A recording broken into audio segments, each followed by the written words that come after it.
headquarters of common sense. Talk Radio. A very good morning to you. What are you making of it all? Just tragic, absolutely tragic. This needn't have happened. I texted you straight away, Mike. That call from Maria in Ukraine was heartbreaking. If we still had President Trump in the White House, none of this would have happened. And as somebody who, worked in NATO back in the 1990s, broke my teeth on NATO issues at the beginning of my career, this is now a busted flush. NATO is a paper tiger, and we have a thug breaking a taboo that we established in 1945, that you don't use violence to make the territory of your country bigger. And I've got a message for all conservatives out there. I've been pushing back on this with the isolationists here in America. You know me, you know President Trump. We're not interventionists. But a bully doing this, if he gets away with it, he will keep on bullying. That is why Ukraine matters, Mike. Yes, of course. And certainly people who are on the ground there say if this is allowed to continue, it will not stop at Ukraine. Because there are lots of Baltic countries that are vulnerable to Russian attack, because the West, I'm afraid, right now has become a busted flush, as you say. NATO are saying to Putin this morning, please stop. Joe Biden in the White House is saying, I pray for the people of Ukraine. Well, that's not going to help them much. Look at the fact that we have a man who has on record on numerous occasions, a former KGB colonel, stated that the greatest geopolitical tragedy, literally his words, of the 20th century was the loss of the Soviet Union. Yeah. That's why we are witnessing what we are witnessing now. And the Baltic states, let's remember, the Baltic states, which are fully paid up members of NATO, are formerly parts of the Soviet Union that were annexed by Stalin in 1941. So this isn't going to stop with the Donbass. This isn't even going to stop with Kiev. He wants to have a sphere of influence or actual territorial control of as much of the former Soviet Union as possible. Yes, and this was made possible as well by the European Union and Germany in particular, as President Trump pointed out, who have been basically paying Russia for their energy for the best part of the last decade. Here are some shocking figures. Your listeners need to know this, okay? So here's a little bit of research I did. The nation of Germany, the richest country in Europe, okay, now has its energy sector, its cabinet, the energy sector controlled by crazy environmentalists. They've already shut down 50% of Germany's nuclear power stations. Within a year, they want to shut down another 50%, so it's gone. And they are importing 30% already of their natural gas from Russia. These people took a devil's bargain, a Faustian bargain.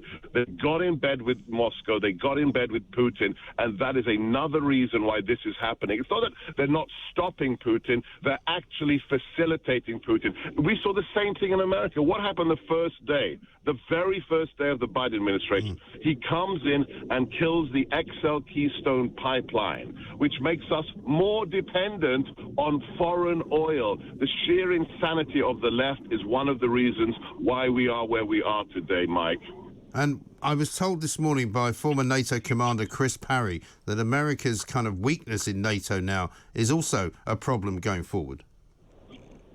We have the most senior military officer in America, who really you can say is the most senior military officer in the world, Mark Milley, the chairman of the Joint Chiefs, who is lecturing us during Senate testimony about critical race theory, about how we need to understand white rage because of the January 6th riots. It would have been a lot better, Mark Milley, if you'd studied Russia and the rage of people like Vladimir Putin. We are having diversity training mandated through the U.S. military. I don't think they do a lot of that in the Russian military, Mike, and it shows. Yes, I think so. Well, I'm afraid we suffer from the same sickness. We've got a front page this morning from the Daily Mail saying MI5 and MI6 officers were told to go and think about their white privilege and avoid using words like grip and strong instead of studying what was going on in the eastern part of Ukraine.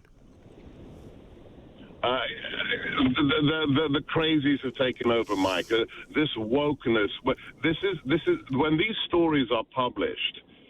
Vladimir Putin, Xi Jinping, the mullahs in Iran simply cackle and laugh. They look at us and they say, the West is gone. It is decadent, it is weak, and that is why we need leadership. Boris's speech was good, but it's got to be backed up, and we need serious individuals back in the White House as well, not senile, doddering old gits like Biden. No, I think you speak for many people. Sebastian Gorka, thank you so much for taking the time to talk to us. Former White House aide, former aide to Donald Trump in the first White House administration back when Donald Trump became president. The problem for America, right, is that an awful lot of people there do not want to see American military involvement around the world. However, surely prayers for the people of Ukraine is not really good enough, is it? 0344 499 1000. Over the last 23 years, says this text, that all democratic countries have been fooled with the illusion of democracy to allow the corrupt cabal elites to stealthily take authoritarian control by huge corporations. Well, I mean, there might be some truth to that. Certainly there is a lot of truth to the fact that governments have lost their grip of reality. Governments all across Europe, all across the United States of America and Canada have become obsessed with wokery. Have they not? They've become obsessed with climate change. There's not much point in worrying about the world being finished off because of people driving around in diesel cars when you've got people driving around in diesel tanks invading parts of Western Europe, which should be protected by the likes of those Western governments.